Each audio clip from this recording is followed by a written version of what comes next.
Welcome to Scrum Masters Elite_UK. If you're passionate about rugby and enjoy insightful perspectives on the game, be sure to subscribe to our channel. In professional sports, some signings leave fans bursting with excitement, while some departures are met with deep disappointment.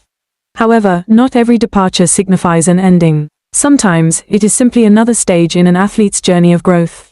Aphelele Fassi will temporarily leave the Sharks to play in Japan during the 2026-27 season before returning to Durban afterward. I do not see this as a loss. Instead, I view it as clear evidence of the evolving philosophy behind player development in modern rugby. What caught my attention was not the fact that Fassi is leaving, but rather the way the Sharks have planned this move with him. The two sides are not parting because of disagreements, financial disputes, or conflicting ambitions. On the contrary, the club has actively supported him in gaining experience in a new environment before welcoming him back.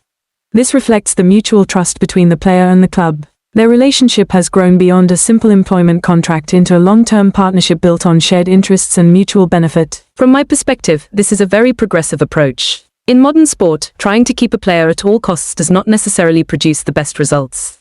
Athletes also need the opportunity to experience different cultures, different styles of play, and new challenges in order to continue developing. Allowing a player to spend time abroad before returning demonstrates that the Sharks are thinking not only about immediate success but also about the long-term development of the individual. As for Aphelele Fassi himself, I believe this is a decision worthy of great respect. At 28 years old, he is entering the prime of his career, a stage where he possesses both the experience of elite competition and the physical ability to continue improving. Spending a season in Japan will expose him to a completely different tactical environment, training intensity, and sporting culture. The lessons he learns there could become invaluable assets when he returns to the Sharks and continues contributing to the national team. I was particularly impressed by the Sharks' emphasis that Fassi came through their own development system. It made me reflect on the importance of youth development. A strong club should not be judged solely by the number of trophies it wins but also by its ability to nurture and develop talent. When a player joins a club at a young age, grows within its system, and is then encouraged to continue developing elsewhere before returning, that represents the success of the entire organization, not just the individual. Fassi's temporary departure also comes during a period of significant squad changes for the Sharks. Sia Khaleesi has returned to the Stormers, Grant Williams is moving to Japan, and Marvin Orie has also left the club. Looking only at the list of departures, many supporters might worry that the Sharks' strength will decline considerably. However, upon closer examination, I do not believe the club is reacting passively to these changes. The return of Thomas du Toit following a successful spell at Bath brings invaluable experience back to the squad. At the same time, several new signings have been made to improve squad depth. This demonstrates that the Sharks are not merely trying to retain players but are actively refreshing the roster in preparation for their long-term ambitions. In my opinion, this is the hallmark of a sustainably run sporting organization.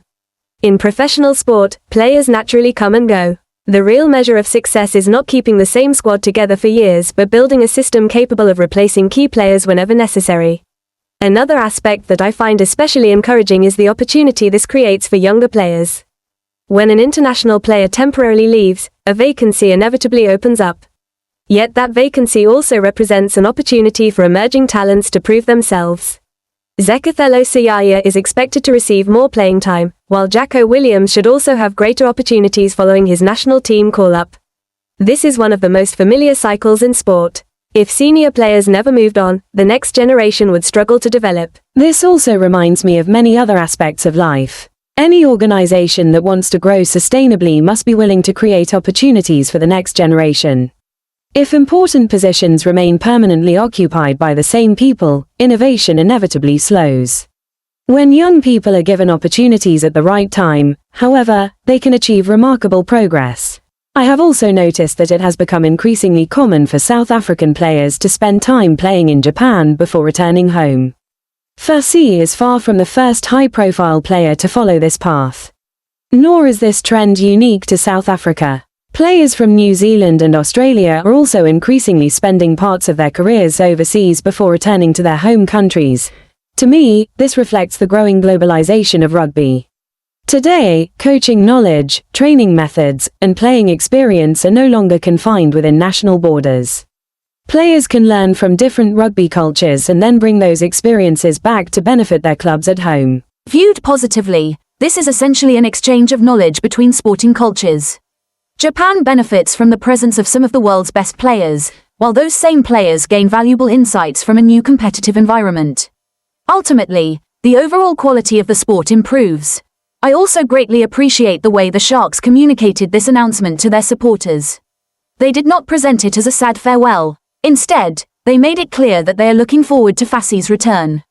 It is a simple message, but one with significant meaning. It reassures fans that this is merely a new chapter in the player's journey rather than the end of his relationship with the club. In modern sport, communication plays an incredibly important role. A transparent, clear, and positive announcement helps prevent unnecessary speculation. It also gives supporters confidence, knowing that the plan has been carefully prepared in advance. Personally, I have drawn several meaningful lessons from this situation. The first lesson is that we should not fear change. Many people view change negatively because it forces us out of our comfort zones. Yet if Fassi were unwilling to challenge himself in a new environment, he might miss countless opportunities for personal and professional growth. It reminds me that true development often begins only when we are willing to embrace a new journey. The second lesson is the importance of long-term preparation. The Sharks did not wait until players departed before searching for replacements. They strengthened the squad, invested in young talent, and planned ahead. The same principle applies in life. If we only respond after problems arise, we often find ourselves reacting under pressure. Careful preparation allows us to face change with far greater confidence. The third lesson is the importance of gratitude toward the place that helped shape us. Even though Fassi has the opportunity to play abroad, he will return to the Sharks as agreed. This demonstrates that success does not require abandoning one's roots. A person can pursue new opportunities while still honoring the people and institutions that laid the foundation for their career. For supporters, I believe this is also an opportunity to view sport with greater perspective. Rather than focusing solely on the disappointment of seeing a star player leave, we can also recognize the opportunities created for the next generation. Every generation of players has its own role to play in a club's history. Fans should also remember that an athlete's career does not last forever. Players must make decisions based on professional development, physical health, family considerations, and their future. Not every career move is motivated by fame or financial gain. Sometimes, it is simply about learning, growing, and becoming a better athlete in an increasingly connected world. Studying, working, and gaining experience across different countries has become entirely natural. These journeys not only help individuals grow but also foster greater understanding between cultures. Sport has long transcended the boundaries of competition. It has become a bridge between nations, teaching people to respect differences, cooperate, and grow together. When a South African player spends time competing in Japan before returning home, it is more than just a transfer story. It is a powerful example of the value of international exchange. After reflecting on the entire situation, I do not see this as either good news or bad news. To me, it is a logical step in the career of a professional athlete and an example of how a well-run club can balance immediate interests with long-term strategy. What matters most is not who leaves or who arrives, but the spirit of mutual respect, trust, and the shared commitment to sustainable growth. I believe that if Fassi makes the most of his opportunity in Japan, he will return with greater experience, increased maturity, and even more to offer both the Sharks and the national team. At the same time, while he is away, younger players will have the opportunity to prove themselves. If both of those outcomes come to pass, then this decision will ultimately benefit everyone involved. Thank you for being part of the Scrum Masters Elite_UK journey. We look forward to seeing you again in our upcoming stories about growth and sustainability.